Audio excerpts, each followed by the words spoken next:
Welcome everyone to our last episode on our series, How Do You Create Financially Fit Brands Post-COVID-19? And today, it's all about your team, as they are the most valuable resource that you have at your disposal in your practice. And so, think about it this way.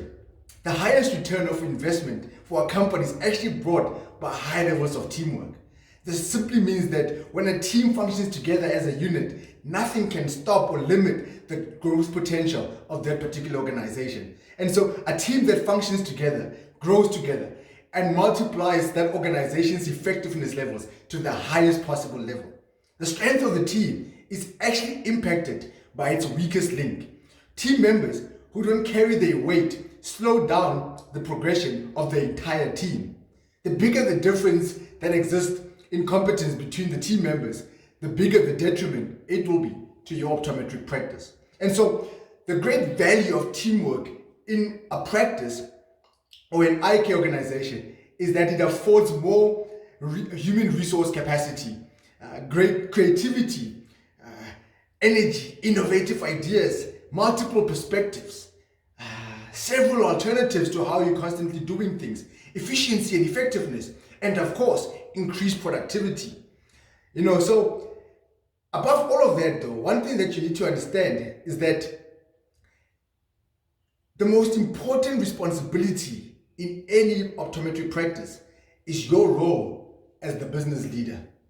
Whatever that happens in the come to practice is as a result of the leadership style that exists in that particular optometric practice. And so from a leadership point of view, the best way that you can do things differently is by training your optometric team. We're all navigating through this new normal right now. We have all been impacted by COVID-19. We all need to find innovative ways in which we can continue to add value to our patients.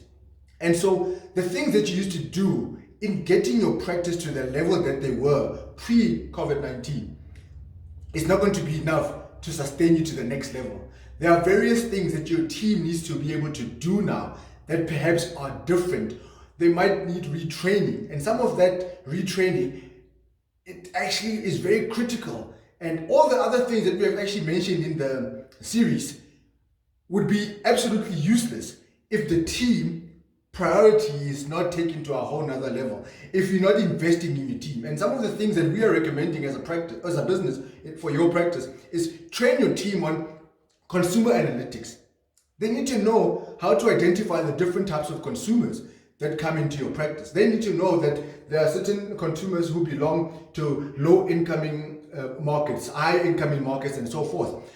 They need to understand that consumers have got different purchasing decisions or are influenced by different purchasing decisions. And so it's very, very important that each and every one of your staff member understand that when Tati Chabalala comes in, when Meneer Breitenbach comes into the practice, when Mefro Swanepoel comes into the practice, who is a high-earning individual, it's going to be different from young Lerato that comes into the practice. So all of that is very, very important, that your team is well trained on that.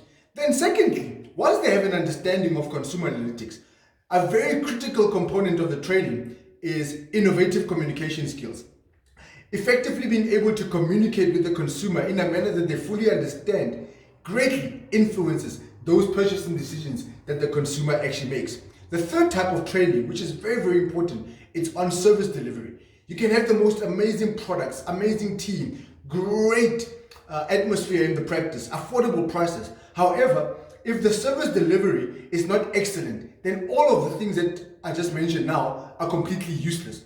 So service delivery is what yields the sales in that particular practice. When sales go up, it will be as a result of service delivery. When sales go down, it's as a result of service delivery. And so it's very, very important that you relook and retrain your team when it comes to service delivery. Excellence should be the only acceptable standard, nothing else. And so where is the competency levels of your team? When last did you do training on the processes and systems in your practice that in ensuring that your team is excellent in those different components I've just alluded to? Next, it's all about clinching the deal. Sales is just basically leadership. And so you have the responsibility of knowing how to identify the sales and then be able to close those deals. Your team adequately needs to be trained in terms of how do they sell the products that you have purchased for your practice. It's very, very important that your staff are confident and competent when it comes to clinching the deal. Don't limit the responsibility of that to your dispensers and your optometric team. The whole practice needs to be well trained and well equipped when it comes to sales.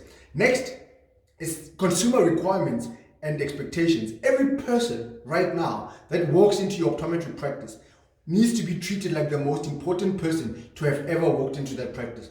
And so on a day-to-day basis, every consumer presents with different obstacles and challenges and problems. And it's important that your team is adequately aware of those different types of obstacles so that they can be able to overcome them. Very, very important.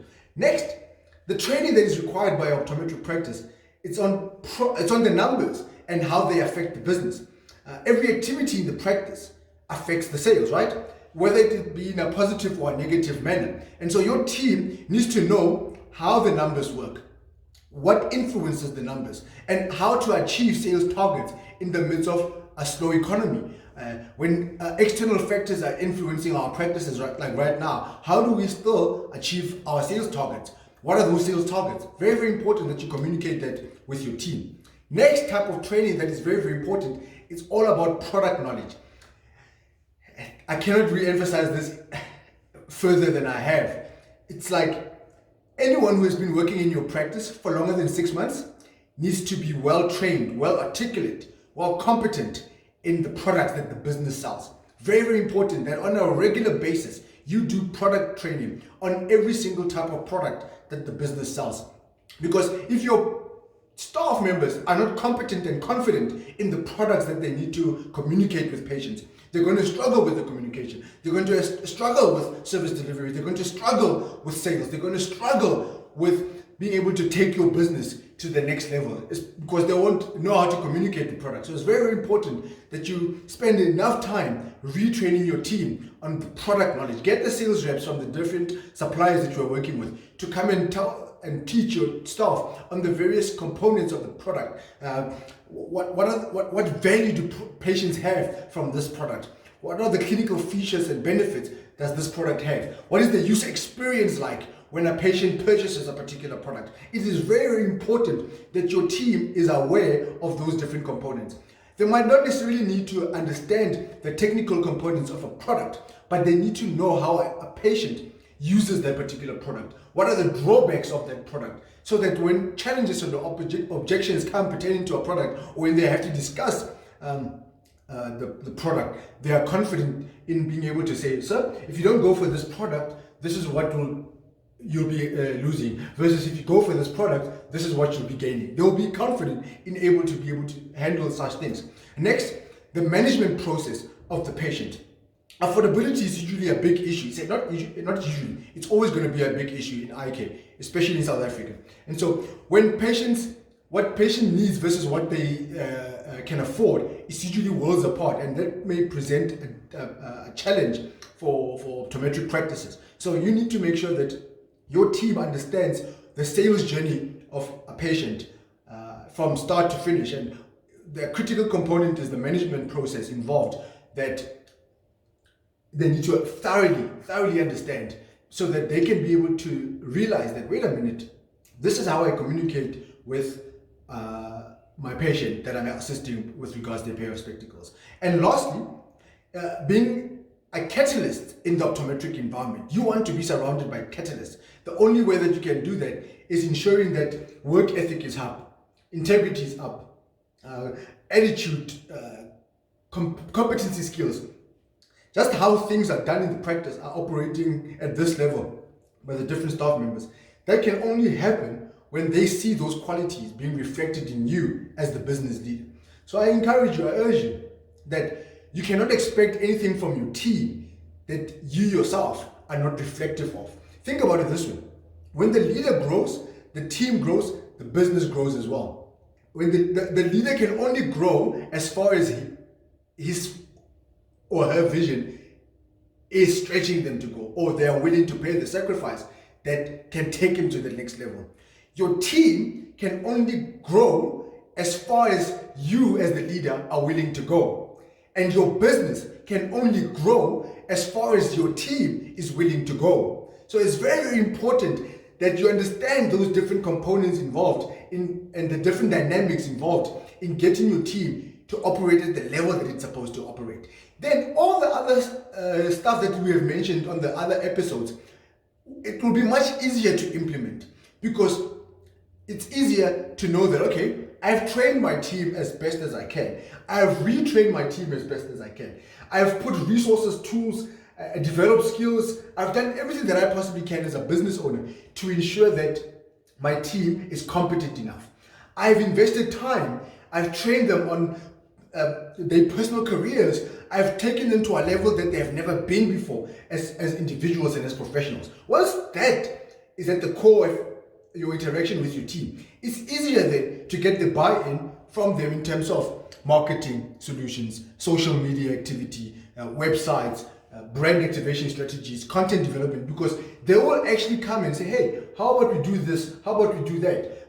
Have you thought of us doing things in this manner as opposed to that manner? That's what you want from your team. And so that's basically the short end of it. We just wanted to give you these quick pearls and tools and tips that you can be able to implement in your practice throughout the series. We hope you have thoroughly enjoyed it, as we have thoroughly learned a lot in doing this series. And like I said at the beginning of the series, this is just short sound bites that you guys can take and immediately do something about it in your practices. But for more details, and you want us to expand on this, Vision Straight has a full-on bouquet of services, whether it be online, whether it be various resources, our marketing division, whether it be our business solutions, whatever it is that you might need going forward. Please do get in touch with us at ob@visionstraight.co.za or info@visionstraightacademy.co.za. Please do check out our website. Please connect with us on the various different social media platforms. We would love to connect with you. Thank you to all those people who have been communicating with us, giving us their feedback, their reviews, their testimonies in terms of how this series has impacted their businesses. And it's been so amazing and incredible to know that in such a short space of time, already people are like, Obi, you have just provided us with the solutions that we actually need for our business. And this was the first series that we're doing. Be on the lookout for a new series that we're launching next week. It's going to be incredible. It's structured for your business and your team to actively be able to participate in it as well. And so thank you so much once again for just connecting with us. We don't do what we do, or we are able to do what we do because of the trust and the reliance that you guys are putting on us to add value into your businesses. And so thank you so much. And God bless. All the best with your businesses as we overcome this terrible pandemic. And get the books. Very, very important.